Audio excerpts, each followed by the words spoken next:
Hello, আসসালামু আলাইকুম viewers, কেমন আছেন? আশা করি আল্লাহর রহমতে ভালো আছেন। আমিও আপনাদের দোয়ায় ভালো আছি। তো আজকে বিকেলবেলা ভালো লাগতেছিল না বাসায়, শরীরটা খুব খারাপ ছিল। তো মনে করলাম যে বাসায় বসে না থেকে একটু অনেক দিন নিচে নামি না, তো নিচ থেকে হেঁটে আসি। আমাদের আফতাবনগরে অনেক সুন্দর সুন্দর জায়গা আছে হাঁটার। এখানে সব ভাইয়ারা মাঠে বসে রয়েছে, ফুটবল খেলতেছিল। তো বিকেলবেলা বাচ্চাদের নিয়ে বাইরে নেমে গেলাম। ওই সামনে আপনাদের ভাইয়া, তো হাঁটতে হাঁটতে সামনের দিকে যাইতেছি। বাচ্চাদের নিয়ে এত শান্তিতে হাঁটাও যায় না, দুষ্টামি করে। দেখেন কিভাবে আমার ছোট বেবিটা হাতে ফুটবল নিয়ে ঘুরতেছে, মনে হয় সে ফুটবল খেলার জন্য মাঠে নামছে, এরকম একটা পরিস্থিতি তার। তো চিন্তা করলাম যে বাসায় ভালো লাগতেছে না, একটু নিচ থেকে হাইটে আসি। তো বাসায় আম্মু আর ছোটো বোন ছিল।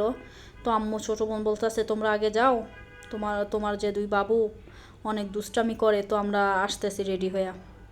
তো আমরা আগে আগে আইসা পড়ছি, তো আম্মু আর ছোটো বোন পরে আসবে। দেখেন আমাদের আফতাবনগরের রাস্তাগুলো দেখতে খুব ভালো লাগে। মানে এখানে আর কি হাইটা চইলা থাইকা অনেক শান্তি মনে হয় আমার কাছে। মানে গ্যাঞ্জাম নাই, একদম নিরিবিলি পরিবেশটা। আপনারা অবশ্যই আমাদের এখানে আসবেন, ভালো লাগবে। যারা আসছেন আফতাবনগরে তারা তো অবশ্যই জানেন এই জায়গাটা আসতে খুব ভালো লাগে। আমাদের এখানে শুক্রবার আর শনিবার মানে বাহির থেকে এত পরিমাণে লোক আসে ঘুরতে, মনে হয় যে এখানে মনে হয় ঘোরার কোনো স্পট আসে আশ্রয়ে, তা না, ঘোরার কোনো স্পট এখানে নাই।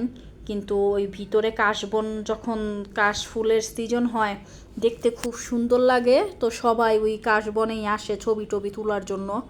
আর শুক্র শনিবার বন্ধের দিন তো বেশিরভাগই আর কি সবাই ঘোরার জন্য আসে, মনে হয় যে কোনো পার্কে আসি। বাইরে বের হইলে আমরা ওই শুক্রবার বা শনিবারে এরকম হাঁটতে বের হই, খুব ভালো লাগে। আর প্রত্যেকটা রাস্তা এত নিরিবিলি দেখেন, আর গাছপালার তো অভাব নাই। মানে কাউকে যদি না বলি কই আসি, বুঝবেও না মানুষ যে কোথায় আসি। এখানে দেখেন একটা গরু এই যে দাঁড়ায় আছে, ঘাস খাইতেছে, পুরা গ্রামের সিন।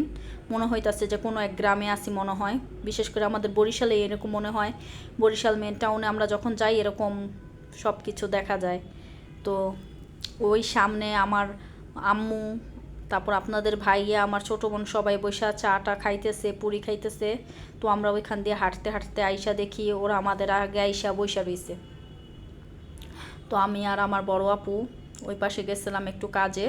তো কাজ শেষ করে এখন আসতেছি। তো ওই আম্মুরা বইসা রয়েছে, দেখেন দেখেন আমার আম্মু বইসা চা খাচ্ছে, বাবুরা চিপস খাইতেছে, খালা চা খাইতেছে, সবাই বইসা আছে।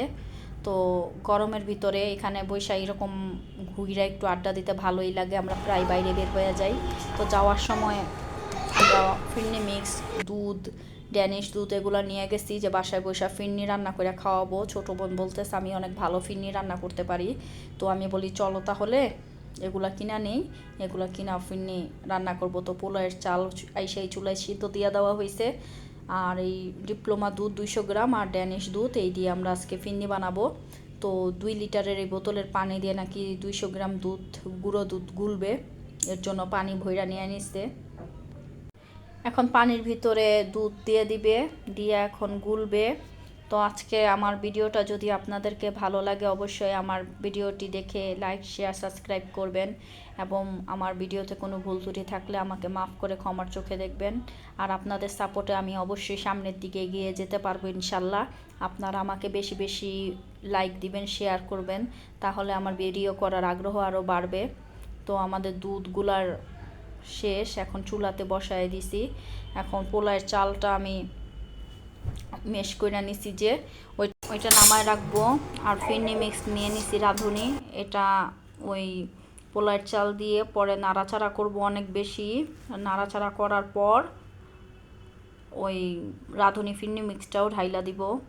তো ফিরনি রান্নাটা একটু কষ্ট, কারণ হাতটা লাড়তে লাড়তে একদম ব্যথা হয়ে যায়। এর জন্য ফিরনি রান্না করা খুবই কষ্ট লাগে আমার কাছে। আমি সহজে অন্য মিষ্টি জিনিস রান্না করি, কিন্তু ফিরনিটা বেশি রান্না করতে চাই না, কারণ বাচ্চারা এত বিরক্ত করে। হোক, এখন রাঁধুনি ফিরনি মিক্সটা ঢাইলা দিতেছি দুধের ভিতরে। এখন এটা দিয়া নাড়াচাড়া করব ভালোভাবে। নাড়াচাড়া করার পর যখন ঘন হয়ে যাবে তখন আমরা এই জিনিসটা নামায় ফেলবো। তো 15-20 মিনিট ধরে আমরা এটা শুধু নাড়াচাড়া করতে থাকবো। তো নাড়াচাড়া করার সময় আমরা অবশ্যই খেয়াল রাখবো যেন পাতিলের তলানিতে লেগে না যায়, তাহলে ফিরনিটা ভালো লাগবে না। তো আমাদের ফিরনিটা দেখেন ঠান্ডা হওয়ার পর কতটা সুন্দর হয়েছে, আপনারা অবশ্যই বাসায় ট্রাই করবেন।